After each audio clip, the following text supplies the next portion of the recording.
শিক্ষা প্রতিষ্ঠান খোলা নিয়ে আবারও অনিশ্চয়তা। করোনা সংক্রমণ বাড়তে থাকলে পেছাতে পারে তারিখ। যদি এই ঊর্ধ্বগতিটা অব্যাহত থাকে, সরকার সিদ্ধান্ত গ্রহণ করবে, পুনর্বিবেচনা করবে যে এই তারিখটি কি এই 30-এই থাকবে নাকি এটি পরিবর্তন হবে। অভিভাবকরা উদ্বেগ জানালেও স্কুল খোলার পক্ষে শিক্ষকরা। খুবই আশান্বিত হয়েছিলাম যে শিক্ষা প্রতিষ্ঠানটা আবার খুলবে। তো আমার মনে হয় বিষয়টা আসলে বিবেচনা নেওয়া উচিত। এক এক ক্লাসে 3 দিন করে ক্লাস হয়, এইভাবে যদি খুলে দেওয়া হয় আমার মনে হয় যে খারাপ হবে না। বদলে যাচ্ছে এইচএসসি পরীক্ষা পদ্ধতি। প্রথম ও দ্বিতীয় বর্ষের মূল্যায়ন মিলে গড় ফল 2024-এ কার্যকর। নতুন কারিকুলাম হবে, তার এসএসসি সমাপ্ত হবে 24-এ, যে তার পরবর্তীতে গিয়ে আপনার উচ্চ মাধ্যমিক স্তরে নতুন কারিকুলাম। দেখছিলেন প্রধান শিরোনাম। রাতের সময় সঙ্গে আছি কামরুজ্জামান মামুন। এবার অন্যান্য শীর্ষ সংবাদ। আবারও হতাশ তিস্তা পাড়ের মানুষ। মোদির বাংলাদেশ সফরে আলোচনা হবে না দ্বিপক্ষীয় কোনো ইস্যুতেই, জানালেন পররাষ্ট্রমন্ত্রী।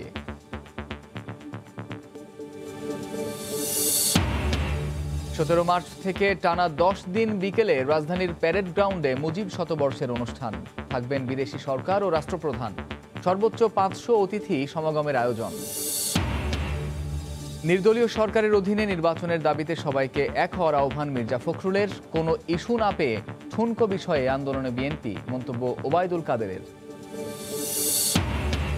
জাপান থেকে 23 এপ্রিল প্রথম কোচ আসার পরই চূড়ান্ত হবে মেট্রো রেলের উত্তরা মতিঝিল অংশ উদ্বোধনের দিন।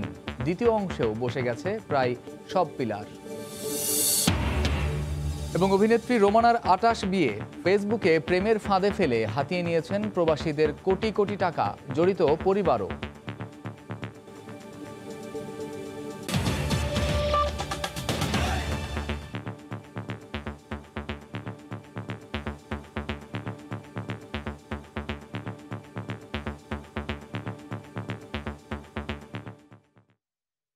করোনা সংক্রমণ বাড়তে থাকলে শিক্ষা প্রতিষ্ঠান খোলার তারিখ পেছাতে পারে বলে জানিয়েছেন শিক্ষামন্ত্রী দীপু মনি। রাজধানীর সেগুনবাগিচায় একটি অনুষ্ঠান শেষে সাংবাদিকদের প্রশ্নের জবাবে তিনি একথা জানান। শিক্ষামন্ত্রী জানান, শিক্ষক শিক্ষার্থী সহ সংশ্লিষ্টদের স্বাস্থ্য ঝুঁকি বিবেচনা করেই সিদ্ধান্ত নেওয়া হবে। করোনা সংক্রমণের কারণে 1 বছরেরও বেশি সময় বন্ধ থাকার পর 30 মার্চ থেকে স্কুল কলেজ খোলার সিদ্ধান্ত নেয় সরকার। হাতে রয়েছে আর মাত্র 19 দিন। এরই মধ্যে শুরু হয়েছে খোলার প্রস্তুতি। তারই অংশ হিসেবে শিক্ষকদের অগ্রাধিকার ভিত্তিতে কোভিড টিকা দেওয়ারও সিদ্ধান্ত হয়। কিন্তু গত কয়েকদিনে করোনার সংক্রমণ আবার বেড়ে যাওয়ায় স্কুল কলেজ খোলা নিয়ে অনিশ্চয়তা দেখা দিয়েছে। রাজধানীর সেগুনবাগিচায় একটি অনুষ্ঠান শেষে সাংবাদিকদের প্রশ্নের জবাবে শিক্ষামন্ত্রী জানান, সংক্রমণ এভাবে বাড়তে থাকলে স্কুল কলেজ খোলার তারিখ পেছানো হতে পারে। যদি এই ঊর্ধ্বগতিটা অব্যাহত থাকে, আমরা অবশ্যই এই পর্যবেক্ষণের ভিত্তিতে এবং জাতীয় পরামর্শক কমিটির সঙ্গে আলোচনা সাপেক্ষে সরকার সিদ্ধান্ত গ্রহণ করবে, পুনর্বিবেচনা করবে যে এই তারিখটি কি এই 30-এই থাকবে নাকি এটি পরিবর্তন হবে। অভিভাবকরাও দুশ্চিন্তায় করোনার সংক্রমণ বাড়ায়। তারাও পরিস্থিতি পর্যবেক্ষণের পরামর্শ দিলেন। করোনার পরিস্থিতি আবার নতুন করে বাড়তেছে, তখন বাচ্চাদেরকে স্কুলে দিতে অটোমেটিক আমাদের ভয় লাগবে এবং বাচ্চাদেরকে নিয়ে আমরা সারাক্ষণ দুশ্চিন্তায় থাকবো। খুবই আশান্বিত হয়েছিলাম যে শিক্ষা প্রতিষ্ঠানটা আবার খুলবে এবং ছেলেমেয়েরা ঘরবন্দি থেকে বাইরে তারা শিক্ষা প্রতিষ্ঠানে যাবে। তো আমার মনে হয় বিষয়টা আসলে বিবেচনা নেওয়া উচিত। আমার মনে হয় এটা চিন্তা ভাবনা করে গার্জিয়ান হিসেবে আমরা ছাত্রদেরকে আগে করবো। ছেলে হিসেবে আমি বা মেয়ে হিসেবে আমি তাকে আগে প্রাধান্য দেবো সেফ থাকার জন্য। তবে কঠোর স্বাস্থ্যবিধি মেনে শিক্ষা প্রতিষ্ঠান খুলে দেওয়ার কথা বলছেন শিক্ষকরা। আমাদের প্রতিষ্ঠানটি খুলে দেওয়া এখন প্রয়োজন, তারপরে সেটা ভেবে দেখা উচিত, যেহেতু স্বাস্থ্যের একটা বিষয় আছে, একটা পরিণতির বিষয় আছে। সপ্তাহে 3 দিন করে এক এক ক্লাসে 3 দিন করে ক্লাস হয়, এইভাবে যদি খুলে দেওয়া হয় আমার মনে হয় যে খারাপ হবে না, ভালোই হবে। ঈদের পর 24 মে থেকে সরকারি বেসরকারি সব বিশ্ববিদ্যালয় খোলার কথা রয়েছে। গত বছরের 17 মার্চ বন্ধ হয় দেশের সব শিক্ষা প্রতিষ্ঠান। আফজাল হোসেন, সময় সংবাদ, ঢাকা। 15 মার্চ প্রথম ধাপে পর্তুগালে খুলছে নার্সারি বা প্রথম সার্কেলের স্কুল, সেলুন সহ বেশ কিছু প্রতিষ্ঠান। লিসবন থেকে সেখানকার সবশেষ খবর জানতে সরাসরি যোগ দিচ্ছি সহকর্মী তারিকুল হাসান আশিকের সঙ্গে। আশিক।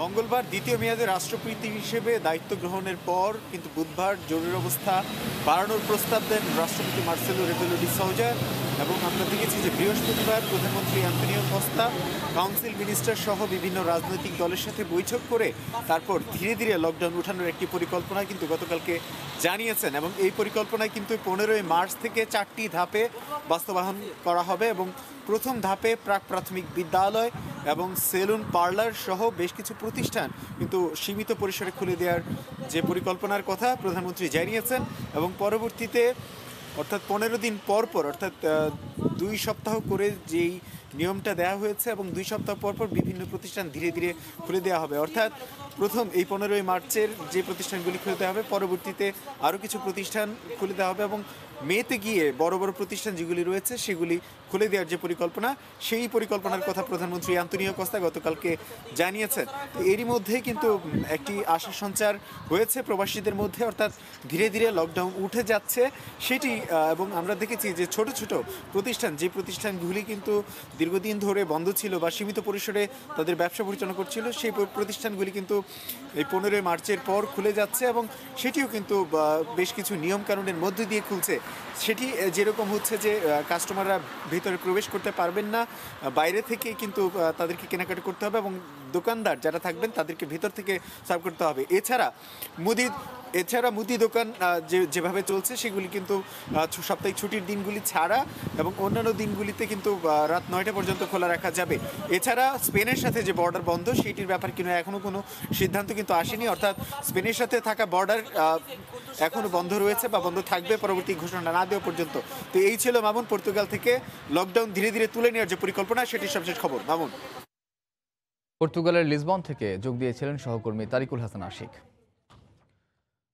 বদলে যাচ্ছে এইচএসসির পরীক্ষা পদ্ধতি পরীক্ষা হবে একাদশ শ্রেণীতে একবার এবং দ্বাদশে একবার 2 পরীক্ষার ফল যোগ করে হবে মূল রেজাল্ট এই পদ্ধতি কার্যকর হবে 2024 সাল থেকে এছাড়া 2022 সালে প্রথম দ্বিতীয় ও ষষ্ঠ সপ্তম এই 4 শ্রেণীর পাঠ্যক্রমে পরিবর্তন আসছে এদিকে আগামী 5 বছরে বেশিরভাগ শ্রেণীর পাঠ্যক্রমে পরিমার্জন আসবে শাতিলা শারমিনের রিপোর্ট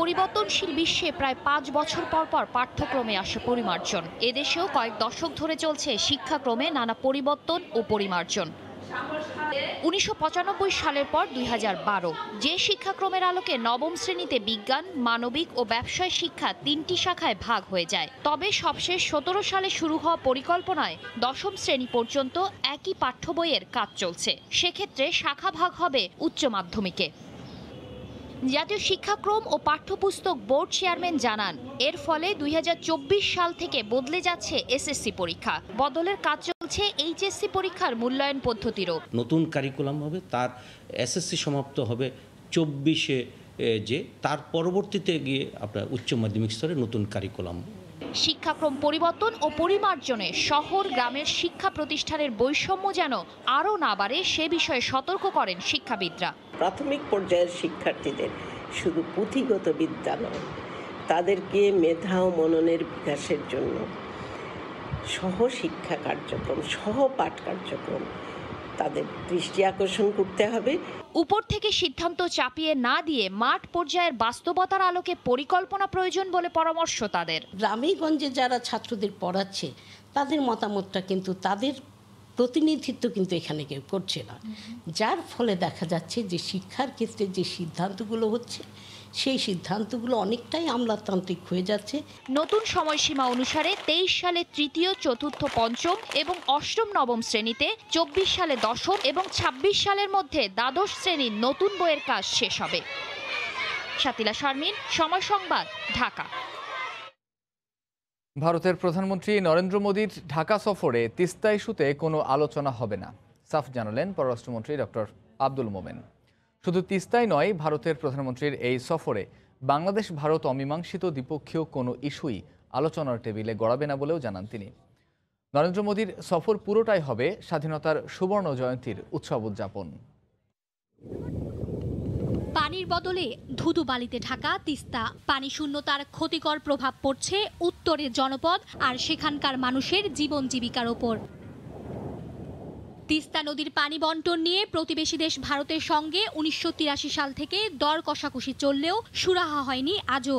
সবশেষ 2020 সালের ডিসেম্বরে দুই দেশের সরকার প্রধানের মধ্যকার অনুষ্ঠিত হওয়া ভার্চুয়াল সম্মেলনে তিস্তা চুক্তির বিষয়ে বাংলাদেশকে আশ্বাস দিয়েছিলেন ভারতের প্রধানমন্ত্রী নরেন্দ্র মোদী। আর তাই স্বভাবতই চলতি মাসে নরেন্দ্র মোদীর ঢাকা সফর নিয়ে তিস্তা ইস্যুতে আশায় বুক বেঁধেছিল বাংলাদেশ। তবে পররাষ্ট্রমন্ত্রী ডক্টর আব্দুল মোমেন জানালেন, নরেন্দ্র মোদীর সফরে তিস্তা ইস্যু নিয়ে কোনো আলোচনাই হবে না। তিস্তা চুক্তি তো হয়ে গেছে 10 বছর আগে, এটা বাস্তবায়ন হয় না। কেন হচ্ছে না ভারতের মাননীয় প্রধানমন্ত্রীর প্রথম বিদেশ সফর বাংলাদেশ, আর কোথাও যান নাই, এই কোভিডের কোথাও যান নাই। উনি আমাদের প্রত্যন্ত অঞ্চলেও যাবেন, সাতক্ষীরায় যাবেন, আপনার গোপালগঞ্জে যাবেন, টুঙ্গিপাড়ায় যাবেন। আমাদের জন্য এটা বিরাট আনন্দের। আর পরে কি চান আপনারা? This event should not be an occasion for resolving ওই ছোটখাটো জিনিসগুলো। পাশাপাশি বাকি নদীগুলোর পানি কিংবা সীমান্ত হত্যার মতো দুই প্রতিবেশী দেশের মধ্যকার অমীমাংসিত ইস্যুগুলো উঠবে না আলোচনার টেবিলে। আমাদের এই বড় উৎসবে সব এসেছে, আমরা সেতেই আনন্দিত। আর অন্যান্য ছোটখাটো জিনিস এইগুলো আমরা তো ভারতের সাথে আমাদের যত ধরনের বড় বড় সমস্যা সব আমরা আলোচনার মধ্যে দূর করেছি। আর যদি আরো কিছু থাকে সেগুলো আস্তে আস্তে করব। ভারতের প্রধানমন্ত্রীর এবারের সফর শুধুই বাংলাদেশের মহান স্বাধীনতার সুবর্ণ জয়ন্তীর মধ্যে সীমাবদ্ধ থাকবে, জানান পররাষ্ট্রমন্ত্রী। মার্জিয়া মুমু, সময় সংবাদ, ঢাকা। রাতের সময় আরো থাকছে। নোয়াখালীর কোম্পানিগঞ্জে এখনো থমথমে অবস্থা, আতঙ্কে স্থানীয়রা। গ্রেফতার সাবেক উপজেলা চেয়ারম্যান বাদল কারাগারে।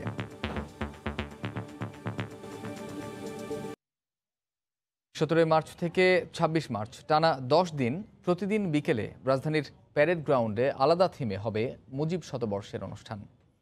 সরাসরি থাকবেন 5 দেশের সরকার ও রাষ্ট্রপ্রধানগণ। সর্বোচ্চ 500 অতিথি অংশ নিতে পারবেন এ অনুষ্ঠানে। করোনা নেগেটিভ সনদ ছাড়া অংশ নেওয়া যাবে না কোনো অনুষ্ঠানেই। বিকেলে আন্তর্জাতিক মাতৃভাষা ইনস্টিটিউটে সংবাদ সম্মেলনে এ তথ্য জানায় আয়োজক কমিটি।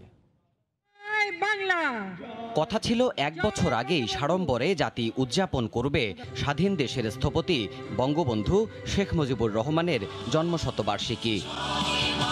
সব ঠিক থাকলেও মহামারীর বাস্তবতায় রেকর্ডেড অনুষ্ঠানের মাধ্যমে ভার্চুয়াল আনুষ্ঠানিকতায় সীমাবদ্ধ ছিল এই আয়োজন। অবশেষে নিয়ন্ত্রিত করোনা পরিস্থিতি বিবেচনায় নিয়ে 17 মার্চ থেকে 26 মার্চ পর্যন্ত টানা 10 দিনের অনুষ্ঠানমালা শুরু করতে যাচ্ছে সরকার। শুক্রবার বিকেলে আন্তর্জাতিক মাতৃভাষা ইনস্টিটিউটে এ নিয়ে সংবাদ সম্মেলনের আয়োজন করে মুজিব শতবর্ষ উদযাপন জাতীয় বাস্তবায়ন কমিটি। দক্ষিণ কোরিয়ার জানানো হয় 10 দিনে ভিন্ন ভিন্ন থিমে হবে অনুষ্ঠান। জাতির পিতাকে সম্মান জানাতে তার জীবনী নির্ভর কর্মকাণ্ডে মুজিব চিরন্তন শিরোনামে 5 দিন সরাসরি ও বাকি দিনগুলোতে জাতীয় প্যারেড গ্রাউন্ড থেকে ভার্চুয়ালি এই অনুষ্ঠান পরিবেশিত হবে বলে জানান এই আয়োজনের প্রধান সমন্বয়ক। যেদিন কোনো ফিজিক্যালি উপস্থিত থাকবেন না বাইরের কোনো রাষ্ট্রপ্রধান বা আমাদের মাননীয় প্রধানমন্ত্রী, তো সেদিনের প্রোগ্রামটা আমরা আসলে সরাসরি সেখান থেকে আমরা একটা রেকর্ডেড আকারে আসলে সম্প্রচার করব। জানা গেছে 17 মার্চ থেকে 26 মার্চ পর্যন্ত 5 দেশের সরকার ও রাষ্ট্রপ্রধানগণ সশরীরে উপস্থিত থাকবেন আয়োজনে। 17 মার্চ মালদ্বীপের প্রেসিডেন্ট, 19 মার্চ শ্রীলঙ্কার প্রধানমন্ত্রী, 22 মার্চ নেপালের রাষ্ট্রপতি, 24 মার্চ ভুটানের প্রধানমন্ত্রী এবং 26 মার্চ ভারতের প্রধানমন্ত্রী উপস্থিত থাকবেন। এছাড়া ভিডিও বার্তা দেবেন ফ্রান্স, কানাডা, জাপান সহ বিভিন্ন দেশের প্রধানমন্ত্রীরা। তো এবারে আমরা সবাইকে সম্পৃক্ত করব, কিন্তু সেই সম্পৃক্তটা হবে সারা বাংলাদেশে, কিন্তু এলইডি বা অন্যান্য মাধ্যমে মানুষ দেখতে পারবে, টেলিভিশনে দেখতে পারবে, অন্যান্য মাধ্যমে দেখতে পারবে এবং সোশ্যাল মিডিয়াগুলোতে আমরা সেভাবে সম্প্রচার করব। অনুষ্ঠানস্থলে সর্বোচ্চ 500 অতিথি উপস্থিত থাকবেন জানিয়ে আয়োজকরা জানান 26 মার্চ উন্মোচন করা হবে স্বাধীনতার সুবর্ণ জয়ন্তীর লোগো। সুবর্ণ জয়ন্তীর লোগো উন্মোচন হবে। আমরা চেষ্টাও করছি যে সুবর্ণ জয়ন্তীর একটা থিম সং তৈরি করতে, এবং আমি আশা করছি যে সেটিও হয়তো সেদিন পরিবেশিত হবে। মহামারীর সতর্কতায় অনুষ্ঠানে অংশ নিতে সবাইকে কোভিড-19 নেগেটিভ সনদ নিয়ে অনুষ্ঠানস্থলে উপস্থিত থাকার বাধ্যবাধকতার কথাও উল্লেখ করেন আয়োজকরা। প্রত্যেককে কোভিড টেস্ট করে যেতে হবে। দেবাশিস রায়, সময় সংবাদ, ঢাকা। 23 এপ্রিল প্রথম কোচ আসার পরই চূড়ান্ত হবে মেট্রো রেলের উত্তরা মতিঝিল অংশ উদ্বোধনের দিনক্ষণ। তবে এক্ষেত্রে চলতি বছরের ডিসেম্বর থেকে তা পেছানোর ইঙ্গিত দিল মেট্রো রেল কর্তৃপক্ষ। এদিকে ফেব্রুয়ারি শেষে পুরো প্রকল্পের সার্বিক অগ্রগতি 58.72%। এমআরটিএ লাইন 6-এর আওতায় উত্তরা থেকে মতিঝিল অংশের আনুষ্ঠানিক চালুর কথা চলতি বছর ডিসেম্বরে। সেই লক্ষ্যে এরই মধ্যে ভায়াডাক্টে যুক্ত উত্তরা থেকে আগারগাঁও। এই অংশের কাজের অগ্রগতি 81.72%। আর দ্বিতীয় অংশ অর্থাৎ আগারগাঁও থেকে মতিঝিলে কাজের অগ্রগতি 54.61%। ইলেকট্রিক ও মেকানিক্যাল কাজে গিয়েছে 49%। সার্বিক অগ্রগতি 81.42%। মেট্রো রেল লাইন 6-এর আওতায় এর দ্বিতীয় অংশ অর্থাৎ আগারগাঁও থেকে মতিঝিল অংশের কাজও কিন্তু সমানতালে এগিয়ে চলছে। ফার্মগেট এলাকায় আসলে দেখা যাবে খামারবাড়ি থেকে একদম ফার্মগেট পর্যন্ত পুরো লাইনে এরই মধ্যে ভায়াডাক্টও বসে গেছে। যদিও এরই মধ্যে দ্বিতীয় অংশের মতিঝিল পর্যন্ত বসেছে প্রায় সবগুলো পিলার। অনেক জায়গায় চলছে ভায়াডাক্ট বসানোর কাজ। সার্বিক গড় অগ্রগতি 58.72%। আমাদের 20.10 কিলোমিটার ভায়াডাক্ট নির্মাণ করার কথা, তার ভিতরে ইতিমধ্যে 13.27% ভায়াডাক্ট নির্মাণ সম্পন্ন হয়েছে। এখন আমরা যেই উদ্যোগটা আমরা নিয়েছি যে প্রথম পর্যায়ে যেখানে শেষ হয়েছে তার সাথে দ্বিতীয় পর্যায়ের যে ভায়াডাক্ট তার সংযোগ স্থাপন করা। তবে এই অগ্রগতি 9 মাস পরে চালুর জন্য যথেষ্ট কিনা সে প্রশ্নের জবাব স্পষ্ট করেননি প্রকল্প ব্যবস্থাপনা পরিচালক। বারবার বলছি, ট্রেনটা আসার পরে আমরা এটার যে ইন্টিগ্রেটেড টেস্ট সেটা করার পরে এবং ট্রায়াল রানে যাওয়ার পরে আমরা সুনির্দিষ্ট ঘোষণা দিব। এই মুহূর্তে আমরা এই বিষয়ে কোনো কথা বলছি না। 4 মার্চ জাপান থেকে জাহাজ যোগে রওনা করে দেশের প্রথম মেট্রো রেলের কোচ। রাশিদ লিমন, সময় সংবাদ, ঢাকা। নির্দলীয় সরকারের অধীনে নির্বাচনের দাবিতে সবাইকে ঐক্যবদ্ধ হওয়ার আহ্বান জানিয়েছেন বিএনপি মহাসচিব মির্জা ফখরুল ইসলাম আলমগীর। সকালে রাজধানীতে কৃষক দলের 4র্থ সম্মেলনে তিনি এ আহ্বান জানান। বর্তমান সরকার আইন শৃঙ্খলা রক্ষা বাহিনীকে ঢাল হিসেবে ব্যবহার করে ক্ষমতায় টিকে আছে বলেও মন্তব্য করেন বিএনপি মহাসচিব। এই সরকার লুটেরা সরকারে পরিণত হয়েছে। বিনা ভোটে তো নির্বাচিত হয়েছেই, নিজেদেরকে ঘোষণা করেছে নির্বাচিত। জোর করে বন্দুকের জোরে রাষ্ট্রযন্ত্রকে ব্যবহার করে তারা ক্ষমতায় টিকে আছে। রাষ্ট্র পরিচালনায় ব্যর্থ লুটেরা আওয়ামী লীগ সরকারকে পদত্যাগ করে অবিলম্বে তাদেরকে নিরপেক্ষ সরকারের হাতে ক্ষমতা হস্তান্তর করতে হবে। বিএনপির নির্দলীয় সরকারের দাবিকে অবান্তর বলে মন্তব্য করেছেন আওয়ামী লীগ সাধারণ সম্পাদক ওবায়দুল কাদের। সকালে তার সরকারি বাসভবন থেকে অনলাইন ব্রিফিংয়ে তিনি একথা বলেন। ওবায়দুল কাদের বলেন, বিএনপি এখন জুৎসই কোনো ইস্যু না পেয়ে ঠুনকো ইস্যুতে মাঠ গরম করার অপচেষ্টা করছে। কোনো জুৎসই ইস্যু খুঁজে না পেয়ে বিএনপি ঠুনকো ইস্যু নিয়ে মাঠ গরমের অপচেষ্টা করছে। তাদের আন্দোলনের রংরূপ এদেশের মানুষের অজানা নয়। বিএনপি নেতারা দলীয় নিরপেক্ষ সরকারের অধীনে নির্বাচন দাবি করছে। এখন তারা আবারও তত্ত্বাবধায়ক সরকারের পুরানো গান গাইতে শুরু করেছে। তত্ত্বাবধায়ক সরকারের ধারণা অবান্তর। রাতের সময় আরও থাকছে।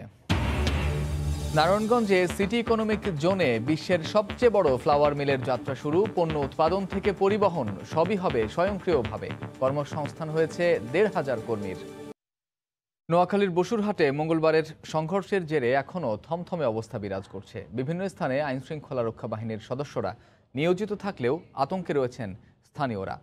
এদিকে গ্রেফতার সাবেক উপজেলা চেয়ারম্যান বাদলের জামিন নামঞ্জুর করে কারাগারে পাঠিয়েছেন আদালত। সাইফুল্লাহ কামরুলের তথ্য এবং সাদ্দাম হোসেন রকির ছবি নিয়ে রিপোর্ট। নোয়াখালীর বসুরহাটে অন্যান্য ছুটির দিনে হাটবাজার আর শপিং মলে ভিড় থাকলেও শুক্রবারের পরিস্থিতি বেশ ভিন্ন। নিতান্ত প্রয়োজনে ঘরের বাইরে আসা মানুষের মনে আতঙ্ক। দুই পক্ষ কোন দলের কারণে বহিরাগত সন্ত্রাসীরা আসে হামলা করতেছে। বসুরহাটে বাজার চলতেছে না, ব্যবসায়ীর অস্থিরতা চলতেছে। এই 4 জন লোককে ডাকি যদি উনি যে একটু মিটমাট করে দেয়, আমার মনে হয় এই ধরনের সমস্যাটা তার থাকবে না। প্রভাব পড়েছে স্থানীয় ব্যবসা বাণিজ্য সহ সব ক্ষেত্রে। রাজনৈতিক দ্বন্দ্বের জের জনজীবনে কাম্য নয় বলে দাবি করে স্থানীয়রা বলছেন, গত 2.5 মাস ধরে রাজনৈতিক বিরোধের জের ধরে পুরো উপজেলা জুড়ে এমন পরিস্থিতি। এই জাপগুলি বন্ধ করে ফলশ্রুতিতে আমরা ক্ষতিগ্রস্ত আর্থিকভাবে। দীর্ঘ 3 মাস পর্যন্ত তারা দোকান করতে পারতেছে না, তাদের ঘর ভাড়া দিতে পারতেছে না। আমরা চাই যে এইসব হ্যামলেট বাহিনী টাইনি এগুলো বন্ধ হয়ে যাক, বা এই সহিংসতা থেকে মুক্তি চাই, রাজনীতি থানা থেকে মুক্তি চাই, আমরা চাই শান্তি। পুলিশ সহ আইন শৃঙ্খলা বাহিনীর সদস্যদের উপস্থিতি গুরুত্বপূর্ণ স্থানগুলোতে। তারা জানান অপ্রীতিকর ঘটনা এড়াতে দায়িত্ব পালন করছেন। শুক্রবার বিকেলে বসুরহাট পৌরসভা থেকে রাস্তায় বের হয়ে ব্যবসায়ীদের সাথে সৌজন্য সাক্ষাৎ করেন মেয়র মির্জা কাদের। মঙ্গলবারের সংঘর্ষের ঘটনায় পৌরসভার নৈশ প্রহরী বাদী হয়ে মামলা করেন। এতে সাবেক উপজেলা চেয়ারম্যান মিজানুর রহমান বাদল সহ 99 জনের নাম উল্লেখ সহ আরও 250 থেকে 300 জনকে আসামি করা হয়। বৃহস্পতিবার মিজানুর রহমান বাদলকে গ্রেফতার করে পুলিশ। এদিকে সাবেক চেয়ারম্যান মিজানুর রহমান বাদলের মুক্তির দাবিতে সংবাদ সম্মেলন করেছে তার পরিবার। তারা কাদের মির্জার বিরুদ্ধে নানা অভিযোগ করেন। প্রথম আসামি আমি আব্দুল কাদের মির্জারে দিছি। মির্জার নাম দেওয়ার কারণে কোম্পানিগঞ্জ পুলিশ আমার মামলাটা নিতেছে না।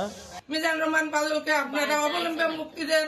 আমাদের বাড়িতে অভিনেত্রী রোমানা বিয়ে করেছেন 28টি। ফেসবুকে প্রেমের ফাঁদে ফেলে হাতিয়ে নিয়েছেন প্রবাসীদের কোটি কোটি টাকা। আর তার এই কুকর্মে জড়িত পরিবারের সদস্যরাও। সাকির আহমেদের রিপোর্ট। অভিনেত্রী রোমানা ইসলাম স্বর্ণা ফেসবুকে প্রবাসীদের টার্গেট করে ফ্রেন্ড বানিয়ে গড়ে তুলতেন প্রেমের সম্পর্ক। 2018 সালে পরিচয়ের পর কখনো ফ্ল্যাট কেনা, আবার কখনো গাড়ি কেনার নাম করে সৌদি প্রবাসী কামরুল ইসলাম জুয়েলের কাছ থেকে 1 বছরে বিভিন্ন সময়ে নেন 2.5 কোটি টাকা। সে আমার সাথে ভালো সম্পর্ক করে, দুর্বল হওয়ার পর এক পর্যায়ে সে আমাকে বলে আমার লালমাটিয়াতে 1.5 কোটি টাকার একটা ফ্ল্যাট আছে, 1,90,00,000 টাকা হলে নেওয়া যাবে। বেশ এইভাবে আমি টাকা দেই। বিয়ের জন্য দেশে এনে জুয়েলকে কদিন নিজের বাসায় আটকে রাখেন রোমানা। করেন বিয়েও। নিজের আগের স্ত্রীর সাথে জুয়েলের ছাড়াছাড়িও হয়। আটকায় আমাকে কি খাওয়ায় না খাওয়ায় এগুলো আমি সেন্সলেস হয়ে যাই। বিভিন্ন খারাপ ছবি তুলে এবং আমার কাছ থেকে একটা স্ট্যাম্প নেয়, বিয়ে করতে বাধ্য করে। বিয়ে করি, বিয়ে করার পরে গোল্ড এটা সেটা অনেক কিছু নেয়। তারপর আমাকে মোহাম্মদপুর একটা জিডি করে আমাকে বলে আমি ডিভোর্স দিয়ে দিয়েছি। প্রতারণা করে রোমানা ইসলাম স্বর্ণা 28 জন প্রবাসীর কাছ থেকে কোটি টাকা হাতিয়ে নিয়েছেন বলে অভিযোগ করেছেন প্রতারিতরা। আর পুলিশ বলছে এই পরিবারের প্রতিটি সদস্যই প্রেম ও বিয়ের সম্পর্কের অভিনয় করে বিপুল অর্থ হাতিয়ে নিয়েছে। স্বর্ণার মা, স্বর্ণার ভাই, স্বর্ণার ভাইয়ের বউ এবং ওই স্বর্ণার ছেলে, তার প্রত্যেকেই তার কাছ থেকে টাকা নেওয়া শুরু করলো। সে যখন বাসায় গেলেন, বাসায় যাওয়ার পর এই প্রতারক চক্র তাকে করলো কি আরও প্রতারণা করার জন্য তাকে উলঙ্গ করে তার ছবি তুললেন। তাকে বললেন যদি তুমি আরও টাকা না দাও এটা আমরা ফেসবুকে বিভিন্ন জায়গায় ছেড়ে দেব। রোমানা ও তার পরিবারের সদস্যদের বিরুদ্ধে দায়ের করা মামলায় শুক্রবার বিকালে আসামিদের আদালতে তোলা হয়। পুলিশ 5 দিনের রিমান্ড চাইলে তা নামঞ্জুর করে আসামিদের জেল গেটে জিজ্ঞাসাবাদের অনুমতি দিয়েছে আদালত। শাকির আহমেদ, সময় সংবাদ, ঢাকা। বিশ্বের সবচেয়ে বড় এবং অত্যাধুনিক ফ্লাওয়ার মিল চালু হলো বাংলাদেশে। নারায়ণগঞ্জে দেশের অন্যতম বৃহৎ শিল্পগোষ্ঠী সিটি গ্রুপের মালিকানাধীন সিটি ইকোনমিক জোনে স্থাপন করা হয়েছে সম্পূর্ণ স্বয়ংক্রিয় এই কারখানা, যেখানে কাঁচামাল থেকে পণ্য উৎপাদন ও গাড়িতে বোঝাই পর্যন্ত কোনো পর্যায়ে লাগবে না হাতের স্পর্শ। ঢাকা সিলেট মহাসড়ক থেকে মাত্র 2 কিলোমিটার ভেতরে নারায়ণগঞ্জের শীতলক্ষ্যা নদীর তীরে দেশের ষষ্ঠ বেসরকারি সিটি ইকোনমিক জোনের যাত্রা শুরু হয় 2019 সালের এপ্রিলে। উদ্বোধনের 2 বছর না পেরোতেই এই ইকোনমিক জোনে বিশ্বের সবচেয়ে বড় স্বয়ংক্রিয় ফ্লাওয়ার মিল চালু করল ভোগ্যপণ্য প্রস্তুতকারী অন্যতম বৃহৎ শিল্পগোষ্ঠী সিটি গ্রুপ। কর্তৃপক্ষ জানিয়েছে অত্যাধুনিক এই কারখানার যাবতীয় যন্ত্রাংশ আনা হয়েছে সুইজারল্যান্ডের বিখ্যাত প্রতিষ্ঠান বুলার থেকে। এখানে গম থেকে পাথর কিংবা লোহা জাতীয় উপাদান আলাদা করা হয় স্বয়ংক্রিয় মেশিনে। গমের চেয়ে বড় কিংবা ছোট দানা বাছাই করতে রয়েছে ভেগা সেপারেটর মেশিন। গমে ভুট্টা, সয়াবিন, ডাবলের মিশ্রণ শনাক্ত করছে 30টি ক্যামেরা সম্বলিত কালার সটার। গমের পুষ্টিগুণ পরিমাপের জন্য রয়েছে এনআইআর মেশিন। হাতের স্পর্শ ছাড়া এসব প্রক্রিয়া সম্পন্ন করার পরই ক্র্যাশিংয়ে পাঠানো হয় গম। আমরা সবসময় চাই আমাদের দেশের জনগণের সবচেয়ে ভালো উন্নত মানের পণ্যটা তাদের হাতে পৌঁছে দেওয়ার জন্য। তো আমরা চেষ্টা করছি এবং চেষ্টা করে যাব। কারখানার ভেতরে পরিষ্কার পরিচ্ছন্ন রাখার জন্য রয়েছে অটোমেশন হাউসকিপিং সিস্টেম। মেঝেতে ময়লা পড়ার সাথে সাথে স্বয়ংক্রিয়ভাবে টেনে নেবে এই মেশিন। কারখানা পরিদর্শনে গিয়ে মুগ্ধ আগত অতিথিরাও। সিটি গ্রুপ একের পর এক শিল্প করছে, সেগুলো একইভাবে সাফল্যমণ্ডিত হবে। নতুন এমপ্লয়মেন্ট জেনারেশন হবে, দেশের জন্য সাশ্রয় মূল্যে আপনার ময়দা পাওয়া যাবে। সিটি গ্রুপের সাথে এইচএসবিসি বাংলাদেশের সম্পর্ক 20 বছরের একটু অধিক। এই 20 বছর অধিকে আমি তার কোনো পাওনা পরিশোধে একদিন দেরি দেখিনি। কারখানাটিতে অন্তত 600 নারী কর্মী কাজের সুযোগ পাচ্ছে বলে জানিয়েছে সিটি গ্রুপ। প্রধানমন্ত্রীর নির্দেশে আজকে 100 ইকোনমি জোন বাংলাদেশে বিভিন্ন জায়গায় স্থাপন হবে, কর্মসংস্থান হবে, শিল্পনগরী গড়ে তুলবে। ওর একটা অংশে আমরা আছি। করোনাকালে বড় বিনিয়োগের জন্য সিটি গ্রুপকে ধন্যবাদ জানান বেজার নির্বাহী চেয়ারম্যান এবং বস্ত্র ও পাট মন্ত্রী। ভবিষ্যৎ যে দূরদর্শিতা সেটাকে আবার প্রমাণ করলো যে করোনার মধ্যেও এই ধরনের ইন্ডাস্ট্রি উৎপাদনে আসতে পারে। বাংলাদেশ যে উন্নত বিশ্বে যাবে 41 সালে, সেই 41 সালে এগিয়ে যাওয়ার জন্য এগুলিই পাথেয়। প্রায় 78 একর জায়গার উপর স্থাপিত সিটি ইকোনমিক জোনে ভোজ্য তেল, আটা, ময়দা, সুজি সহ বিভিন্ন ভোগ্যপণ্য উৎপাদিত হচ্ছে। শুভ খান, সময় সংবাদ, নারায়ণগঞ্জ।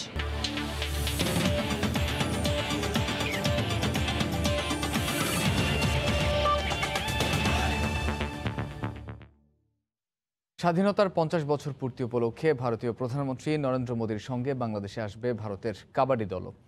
ঢাকায় একটি প্রীতি ম্যাচ খেলবে দুদল, জানিয়েছেন কাবাডি ফেডারেশনের সাধারণ সম্পাদক হাবিবুর রহমান।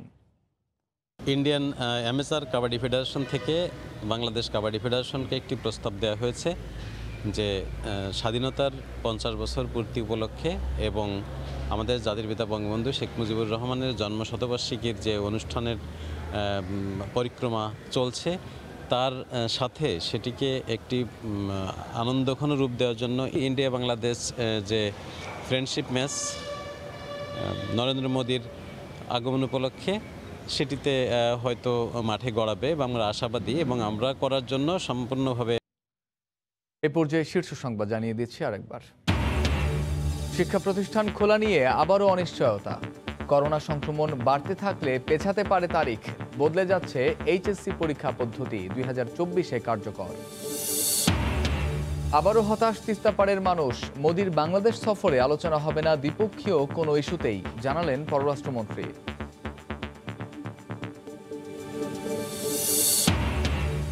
এবং 17 মার্চ থেকে টানা 10 দিন বিকেলে রাজধানীর প্যারেড গ্রাউন্ডে মুজিব শতবর্ষের অনুষ্ঠান, থাকবেন বিদেশি সরকার ও রাষ্ট্রপ্রধান।